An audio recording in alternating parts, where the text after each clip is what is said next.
Praise the lord.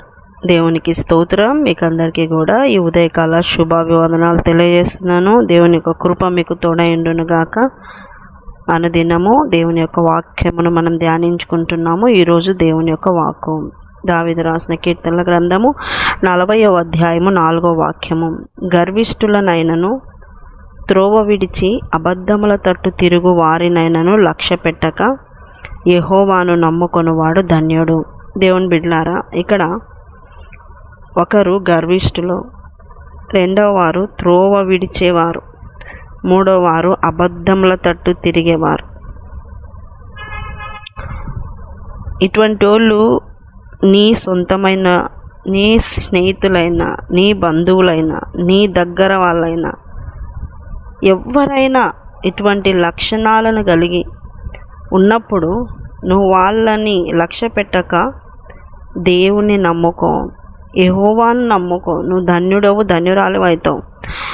గర్విష్ఠులతో స్నేహము మంచిది కాదు. గర్వము అనేది నాశనానికి నడుపుతుంది. దీనత్వం అనేది, వినయం అనేది దీవెనకు, ఘనతకు నడుపుతుంది. కనుక గర్విష్ఠుల సహవాసము మంచిది కాదు. గర్విష్ఠులతో నువ్వు ఉండడము క్షేమము కాదు. గర్విష్ఠులు దేవునికి ఇష్టం లేదు. గర్వంగా ఉండే వాళ్ళని దేవుడు వారికి దూరంగా ఉంటాడు. గర్విష్ఠులకు దూరంగా ఉంటాడు. దీనులకు దగ్గర ఉంటాడు. గర్వము ఆయనకు నచ్చదు. గర్వముగా ఉండటము నీకే క్షేమము కాదు. అటువంటి వాళ్ళతో సహవాసం కూడా నీకు క్షేమం కాదు. గర్వము చాలా ఘోరమైన పాపము. దేన్ని బట్టించి నువ్వు గర్విస్తున్నావో ఒకసారి నువ్వు పరీక్షించుకో. నువ్వైనా నీ సహవాసంలో గర్విష్ఠులు ఎవరున్నా అటువంటి వాళ్ళతో దూరంగా ఉండటము క్షేమం. గర్వించిన లూసిఫర్ని దేవుడు పాతాళంలోకి తొక్కేసేస్తున్నాడు. గర్వించొద్దు. జ్ఞానమా, అందమా, డబ్బా, ఆస్తుల, బలమా, దేన్ని బట్టించి నువ్వు గర్విస్తున్నావో అది ఈరోజు ఉండొచ్చు, రేపొద్దున ఉండకపోవచ్చు. గర్వం అనేది మంచిది కాదు. మంచి మనస్సు, దీనత్వం, వినయము ఇది దేవునికి ఇష్టం. గర్విష్ఠులతో ఒకవేళ నీ సహవాసం ఉందేమో, అటువంటి వాళ్ళ సహవాసంను, అటువంటి లక్షణం కూడా ఒకవేళ నీకు ఉందేమో తీసేసుకొని దేవుని నమ్ముకోవడం మంచిది. దేవుడిని నమ్ముకున్న వాళ్ళు ధన్యులు. త్రోవ విడిచి రెండు మార్గాలు ఉన్నాయి. ఒకటి జీవ మార్గము, 2 నరక మార్గం, పాతాళ మార్గం. అయితే జీవ మార్గంలో నువ్వు నడుస్తున్నప్పుడు అది చాలా సంకుచితమైనది, ఇరుకైనది, ఇబ్బందులతోనూ అనేక సమస్యలతోనూ ఉంటుంది. అయితే చివరికి చేరే గమ్యస్థానం మాత్రం చాలా విశాలమైనది, చాలా సమాధానకరమైనది, సంతోషకరమైనది. ఇంకొక మార్గం ఉంది, నాశనానికి నడిపే మార్గము, నరకానికి నడిపే మార్గము. చాలా విశాలంగా ఉంటుంది, చాలా ఈజీగా, కంఫర్టబుల్గా ఉంటుంది. ఏ చేసినా తప్పు కాదనేటువంటి ధోరణిలో ఉంటుంది. అటువంటి మార్గము చివరికి చాలా ఇరుకైనది, చాలా ఘోరమైనటువంటి స్థలము. అక్కడ ఏడుపును పండ్లు కొరుకుతూ ఉంటుంది.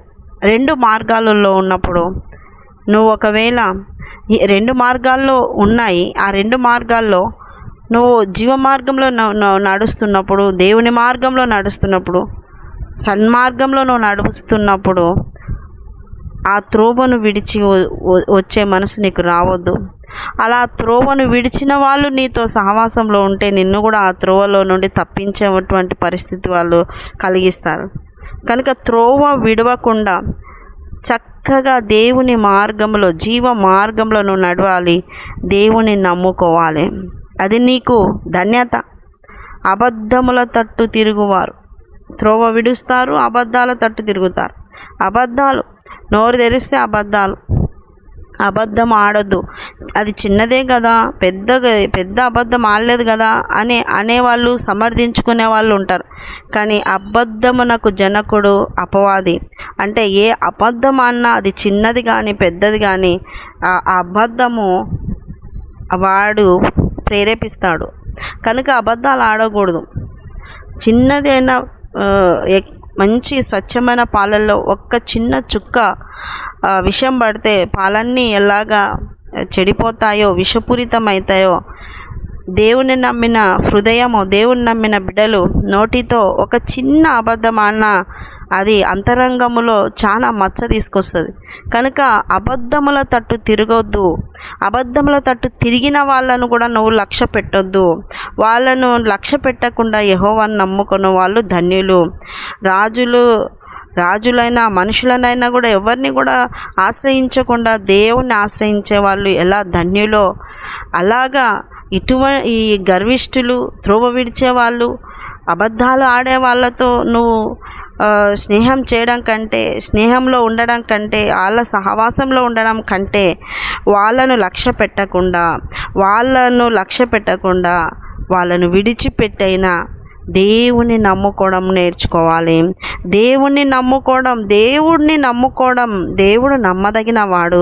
నీ పరిస్థితిలో నీకు సహాయం చేస్తాడు, నీ పరిస్థితిలో నీకు తోడుంటాడు, నీ పరిస్థితిలో నీకు ఆలోచన ఇస్తాడు, నీ పరిస్థితిలో నీ చేయి పట్టుకొని నడిపిస్తాడు. అటువంటి గొప్ప దేవుని నువ్వు నమ్మినప్పుడు నువ్వు ధన్యుడవైతావు. కానీ ఇటువంటి వేషధారులు, ఇటువంటి గర్విష్ఠులు, అబద్ధాలు ఆడేవాళ్ళు, తోవ విడిచి నడిచే వాళ్ళతో నువ్వు ఎంత సహవాసంలో ఉండి ఎంత నమ్ముకున్నా వాళ్ళు నిన్ను చివరికి నరకపాత్రులంగా చేస్తారు. కనుక నీవు ఈ రోజున ఈ వాక్యం వింటున్న నీవు ఎటువంటి వాళ్ళతో నీ సహవాసం ఉంది, ఎటువంటి వాళ్ళతో నీ వ్యక్తిగత విషయాలు షేర్ చేసుకుంటున్నావు, నీ సహవాసము, నీ మాటను ఎవరితో పంచుకుంటున్నావు, ఎటువంటి సహవాసంలో ఉన్నావు?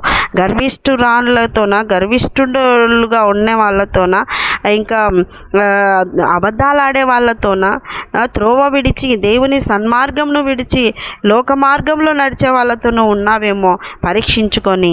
అటువంటి వాళ్ళు నీకు నిత్య జీవం ఇవ్వరు. యెహోవాను నమ్ముకుంటే, యేసు రక్తంతో కడగబడి శుద్ధి చేసుకొని తిరిగి పశ్చాత్తాపడి మార్మనసు పొందుకొని దేవుని దగ్గరకు వస్తే నువ్వు ధన్యుడవైతావు, ధన్యురాలివైతావు. కనుక వాక్యం విన్న వెంటనే నీ యొక్క సరౌండింగ్స్, నీ సహవాసాలు ఎటువంటి వ్యక్తులతో ఉన్నావో నువ్వు వాటి నుండి దూరపరచబడి దేవుని వాక్యమునకు లోబడి దేవుని వాక్య ప్రకారంగా దేవునికి ఇష్టంగా దేవుని నమ్ముకున్న బిడ్డగా సాక్షిగా జీవించాలని ఈరోజు నీతో దేవుడు మాట్లాడుతున్నాడు. ఈ వాక్యం నువ్వు వింటుండగానే నీ జీవితంలో గొప్ప కార్యం జరుగును గాక. ఆమె చిన్న ప్రార్థన చేసుకుందాం. యేసయ్యా నీకు వందనాలు. విన్నవారిని దీవించండి తండ్రి. నిజం ప్రభువా, గర్వము కలిగి బ్రతకడము, గర్వము చేత బ్రతికినప్పుడు నీకు దూరం అవుతారని ఎరిగి ప్రభువా, గర్వమును విడిచి, అబద్ధాలను విడిచి, త్రోవ విడిచిన వాళ్ళను విడిచి నీ సన్నిధిలో లోబడి వాక్య ప్రకారంగా బ్రతికే బ్రతుకులు దయచేయమని, క్షేమం దయచేయమని యేసు నామంలో అడుగుతున్నాం మా తండ్రి. Amen, amen, amen. యేసు రక్తమే జయం, సిలువ రక్తమే జయం. ప్రవేశ నామానికి సంపూర్ణ విజయం కలుగునుగాక. Amen, amen, amen. Good morning. Praise Lord. దేవుడు మళ్ళీ దీవించునుగాక. ఆమెన్.